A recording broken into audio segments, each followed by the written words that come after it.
ఒక ఊరిలో ఒక శిల్పకారుడు ఉండేవాడు. ఆయన దేవుడి విగ్రహాలు చేస్తూ ఉండేవాడు. ఒకరోజు ఆయన విగ్రహం చేస్తుంటే రాయి, మీరు కొట్టే ఉలి దెబ్బలు నాకు చాలా నొప్పిగా ఉన్నాయి, నా వల్ల కాదు అని అంటుంది. ఆ శిల్పకారుడు ఆ రాయిని పక్కన పెట్టేసి ఇంకొక రాయిని తీసుకుని, నువ్వైనా తట్టుకోగలుగుతావా, లేకపోతే నిన్ను కూడా పక్కన పడేయమంటావా అని అడుగుతాడు. నేను తట్టుకుంటాను మాస్టర్ అని చెప్తుంది.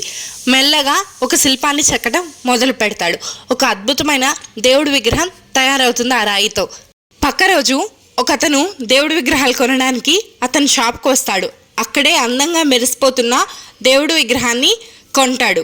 అలాగే దెబ్బలు తట్టుకోలేక పక్కనే పడి ఉన్న రాయిని కూడా నాకు కావాలిస్తావా అని అడుగుతాడు. సరే బాబు తీసుకోండి అని ఇచ్చేస్తాడు ఆ శిల్పకారుడు. ఆ రెండింటిని కొన్న వ్యక్తి వాటిని తీసుకువెళ్ళి గుళ్ళో ప్రతిష్ఠిస్తాడు. అందంగా రూపుదిద్దుకున్న విగ్రహానికి రోజు పూజలు జరుగుతాయి. ఒకరోజు కింద ఉన్న రాయి ఏడుస్తూ ఉంది.